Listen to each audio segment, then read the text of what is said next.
Hi everyone, delonewolf here. Welcome back to some EVE Online, and in today's video I want to discuss the first dev blog about the Hyperion release.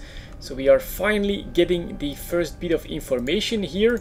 In the meantime, of course, I need to go to a war, to a belt, and the war is still going on, so I took the advice I got from some of the viewers and expanded my local window so that I can see pretty much everyone in the systems. So no war target here. I can in fact get this even a little bit higher. I've decided to do it like this so that I can combine this with the scanner without losing too much of the main window, of the space window. So it's been working out quite alright. Let's see if this is okay to be mining in. Yeah, that actually looks like a pretty good belt. So what I'll do is I will make local even bigger so that I can keep an eye on everything. And I will get some mining drones out here as well. I will also remove combat drones from overview because that was due to a glitch I experienced. And let's see if there's maybe some good big Veldspar asteroids around here. That's okay. So one eye on local. Mining is going, and then yeah, let's go for the browser over here and take a look at this first dev blog. Into the known unknowns, wormhole updates in the Hyperion release. So I think that's actually pretty good news for wormhole residents. It looks like Hyperion is going to be focused on the wormholes. There's a little bit of an introduction about why they're gonna do all of these changes and what their main goal is. But I think overall it's not that drastic just yet. Let me see.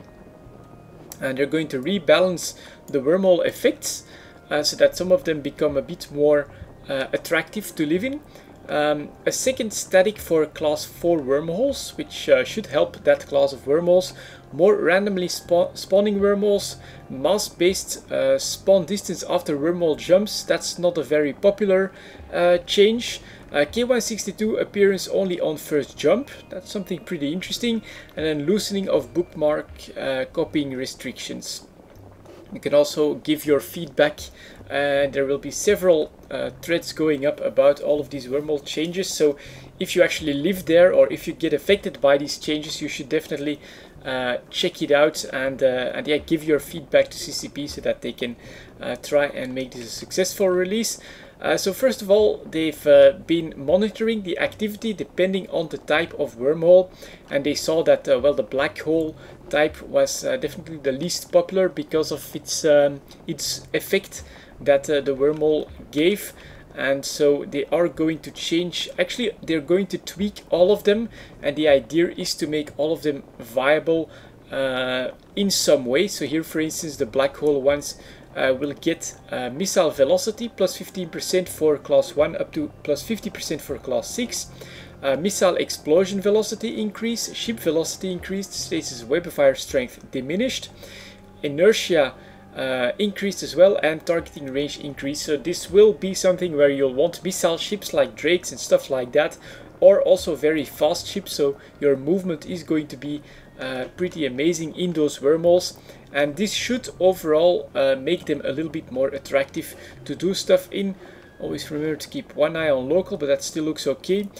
So here is the Magnetar ones, for instance. Damage up to plus 100%, missile explosion radius also increased, drone tracking decreased, targeting range decreased, tracking speed decreased, and target paying strength also decreased. So yeah, every different type of wormhole is going to have its own effects, and the idea here is just to make every one of them viable in some way and at least attractive. At the moment some of them are just being left behind by the wormhole community because they consider them not to be worth it. If you want all the details, of course, just head over to the dev blog. Let me see here what's next. A second static for class 4 wormholes. Again, they looked at player activity and they saw that class 4 is really not that attractive to players at the moment. C5 and C6 see much more activity, and so what they're going to do is add a second static that is also going to lead into wormhole space. It's just always going to be a different class than the current static that a C4 has.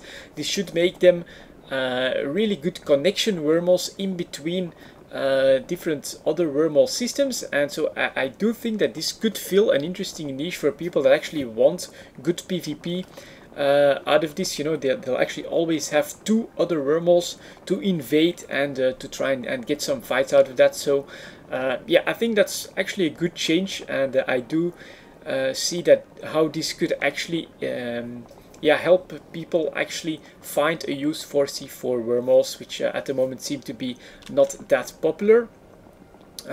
More and new randomly spawning wormholes. Let me see here. One of our goals for the Hyperion release is to provide players more avenues with which to enjoy the random unpredictable elements of wormhole life. One way we intend to reach this goal is to increase the prevalence, oh man, they're using a lot of big words there, of random wormhole connections that appear in W space systems. We will be significantly increasing the spawn rate of all existing wormholes that originate in wormhole space, as well as adding a whole new class of random wormholes with unique properties, and this one could be interesting. The new class of random wormholes will have a very low maximum jump mass, navigatable only by frigates, destroyers and multi-bubble heavy interdictors, so that have had their mass reduced significantly. They will also enjoy a very high stable mass and will be the first wormhole connections in EVE to regenerate mass over time, so they will probably all last up to their 16-hour lifespan. This should allow stuff like small frigate gangs from nullsec or from wormhole space to actually go into each other's space and try and invade them, but still have the wormhole available to either come back to or push the enemy back to their wormhole and then bring the fight to them with a pretty cheap, easy to achieve fleet of stuff like frigates and destroyers. Sounds pretty interesting, and I do hope that that this ends up working the way CCP intends it to do. I certainly think it's pretty interesting. Although honestly, for solo players that want to have like their first wormhole experience through one of these, I don't think that actually makes that big of a difference, because it's just extremely difficult to do anything outside of maybe some PvP in a wormhole. If you have to go up against sleepers and stuff like that, it's not something you're gonna do in a frigate. But yeah, for fleet warfare, this could actually be pretty interesting. Next up, mass-based space spawn distance after wormhole jumping. This one is pretty controversial, and I think I'm gonna be running out of stuff to mine here pretty soon, so let's take another two big ones. Let's see, well, they're probably pretty much gone, so let's start on these. Get back here, still nothing in local. So depending on the mass of the ship, you will actually spawn further away from a wormhole. And for instance, covered up frigates between, let's see, distance to jump range 0 to 2.5 kilometers, base distance 5.5 kilometers. So should be between 3 and 5.5 kilometers, something like that. Plated Tech 3 cruisers, 6.6 kilometers, and then the bigger the ship, the higher it goes. And at the moment they're working with something like an average dreadnought around 20 kilometers from the wormhole. The big problem that a lot of wormhole residents have with this is that it's going to make trying to close a wormhole or roll wormholes by closing them with heavy ships going through the wormhole back and forth is going to become a lot more of a hassle and a lot more of a risk. And so I think this is the main complaint with this. Other than that, I guess for yeah, adding a risk element to invading someone's wormhole and maybe causing fights that otherwise where you know, like the carriers can hug the wormhole and always retreat back, to cut them off from that possibility. It's actually an interesting one, but at the moment most Wormhole residents seem to be against this change. So if you have your opinion about that and your reasons why this would not be a good change or a good change, make sure to go to that feedback thread, because I do think this is one of those where CCP is actually going to read up on all the good arguments that you can make and then make a decision accordingly. So don't just let this pass by. You have the opportunity to actually make good and reasoned opinions. Give CCP the feedback that they need to actually make the right decision in this. Me personally, I'm not that involved in this, so I'm just gonna stay out of the discussion myself, although I find the mechanic interesting in and of itself. Changes to K162 signature appearance.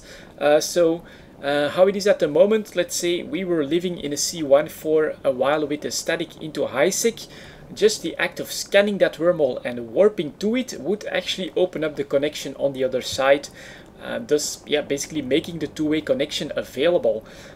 This does give the local residents, if you do this from wormhole to wormhole, it gives them some advance notice that someone has actually opened something up into your wormhole. All you had to do was basically use this right here, the sensor overlay, and then when a new wormhole would be opened up from somewhere else, a K162, it would be visible right here as a red signature, so it would always give them like advanced warning that someone could potentially be entering the wormhole. And so in order to combat that, the way it's gonna work now is that only once you go through the wormhole for a first time, the destination wormhole actually opens up or spawns into the game.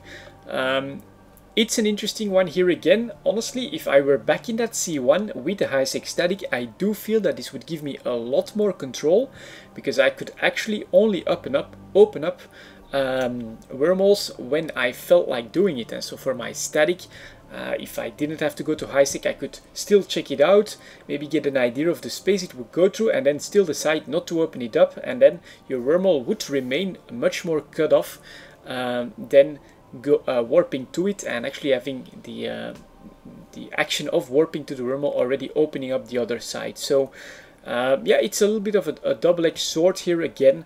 It takes away an advantage for defenders, but it also allows you, it gives you an extra tool maybe to try and cut your wormhole off from outside influence as well. And then a loosening of bookmark copying restrictions. I think that everyone can be happy with that if you have an easier time sharing bookmarks. They're actually also working on alliance-wide bookmarks. I think a lot of people will like that quite a lot. And yeah, that's really going to be the theme for Hyperion, it seems. They're going to focus on the wormholes, at least that's what we're getting right here. It's a lot of interesting changes that to me seem like they're actually low budget. I don't think that this actually takes too much developer time to implement all of what's listed over here, but you have every chance to give your opinions, make comments on this. And if you really have a good reason why a change would be very, very bad, make sure to post that in the comments to let CCP know, because now is the time to maybe avoid big mistakes when it comes to tampering with the wormhole changes. Overall, I think that CCP is doing a good effort. I think that the wormhole residents actually would like to see some love as well from CCP, and hopefully this goes in the right direction. Anyways, that's it for this video, guys. Thank you very much for watching. I'm glad no war targets showed up in local, and I'll see you all next time, of course.